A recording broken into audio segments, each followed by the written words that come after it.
So thanks, good morning or good afternoon, depending on where you are. Thanks for joining this session. As Jill said, this is on equity principles, and we will focus on our research effort to understand how we can share the challenges of decarbonization in a fair way. This is a collaborative effort of PBL modeling and the rest of the engaged teams.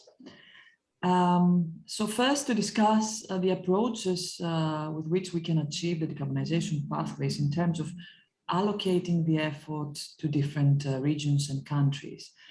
Now, we start from the global emission pathways, which describe, let's say, the global mitigation effort to achieve a temperature target. And these can be either pathways or carbon budgets. For the entire period, normally to 2100. And usually EAMs will report, let's say, the cost optimal allocation across regions. So that is the least cost option, depending on the marginal abatement cost of each region. So the effort is allocated to the regions that have the cheaper mitigation options. But if we want to take into consideration equity principles and other ethical considerations, we describe a few here, and I will focus on that later. We need to conduct a different effort sharing allocation to the countries to get emission pathways or carbon budgets, depending on the approach. Carbon budget would be then a budget, a sum of emissions that the region can emit for a specified period, usually from now to 2100, or a pathway that describes in detail the emissions throughout this period. Now, moving then to the different equity principles and effort sharing approaches, we specify and discuss in our research here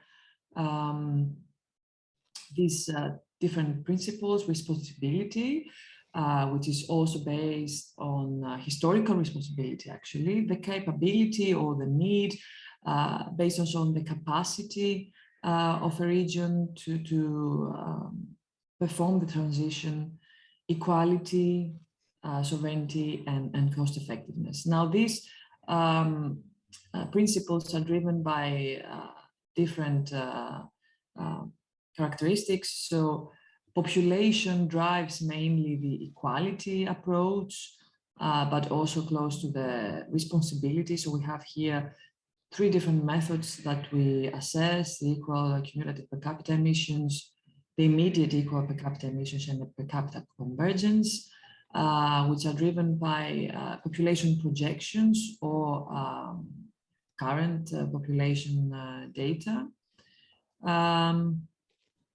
Then the emissions are also a driver of these effort sharing approaches, and the sovereignty one, which is the grandfathering approach. And by emissions, we again refer mostly to the historical emission shares, but also the GDP, so the economic capacity of a region to bear the cost of the transition, and the responsibility capacity index, which will drive the greenhouse development rights allocation, which touches upon two different principles: the responsibility and the capacity for mitigation. And finally, we have also as a driver the business as usual or the reference emissions. So the projections to the future of emissions, depending on the economic development of regions and other drivers.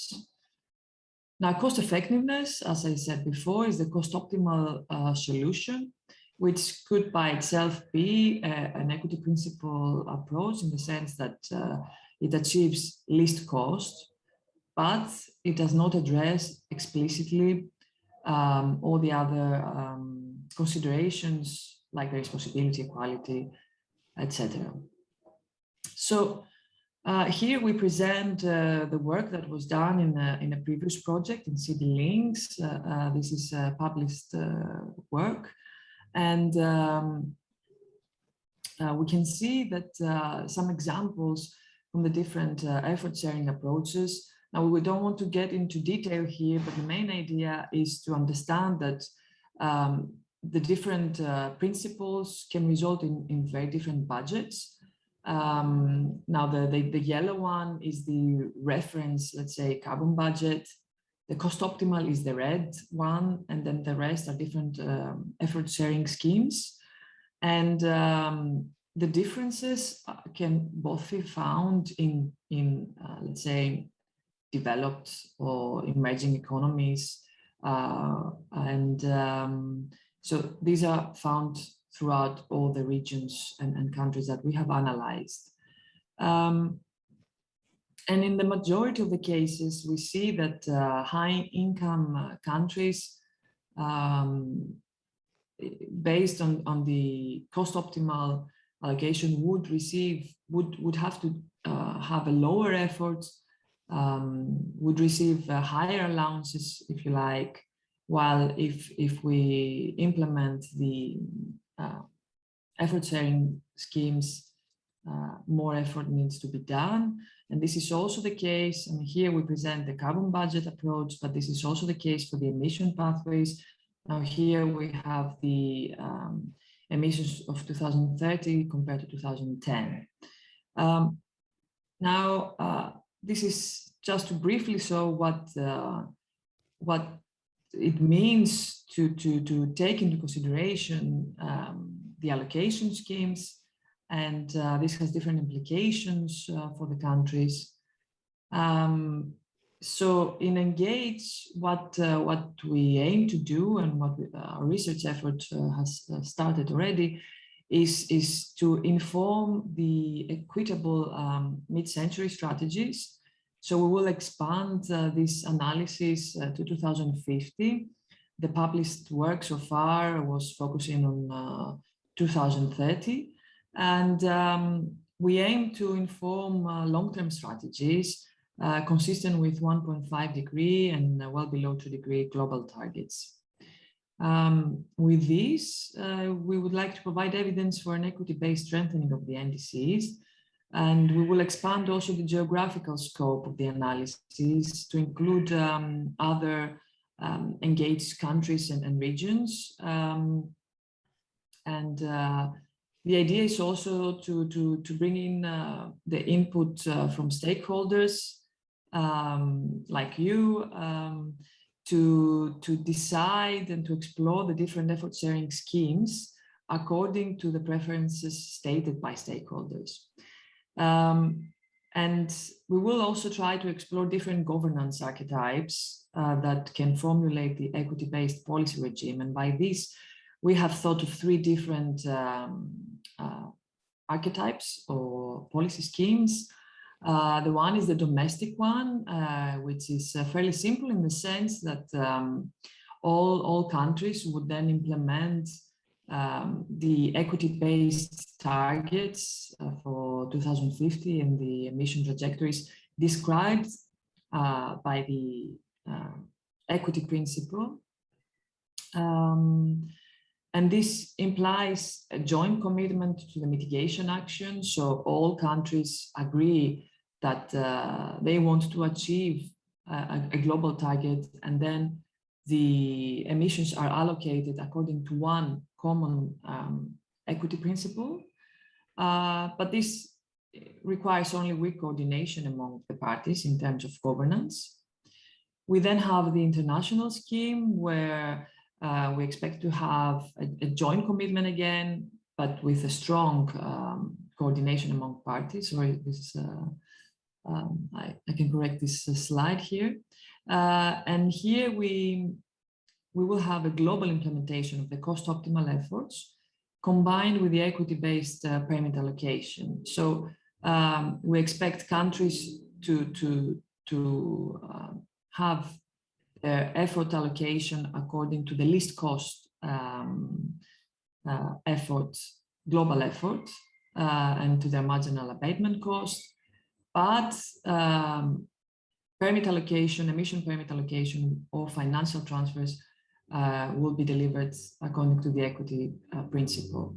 And then we have the hybrid scheme, which involves a formation of a carbon club of the coalition of the willing that will cover the emissions gap that is remaining once all regions implement their preferred equity-based targets. So let's assume that all countries indicate which is their preferred equity scheme, and that all countries implement this equity scheme. Then there will be a gap compared to the global target, and this gap would then be covered from the coalition of the willing nations that will enjoy some club benefits, and this will be further discussed also in the breakout groups. Now, examples of these benefits could be, for example, lower capital costs for renewable energies based on trade agreements, or higher technology diffusion, or even low cost for climate financing. Now, this implies an asymmetric commitment to mitigation action, in the sense that some countries will do more and some countries will do less than what is described, either from a cost optimal or from an equity-based scheme. But we expect to see partial coordination among certain parties that will increase the effort and the action to achieve the global target. So this is in a nutshell what we aim to do in Engage, and how we would like to bring in the input from stakeholders. So thank you for your attention. I think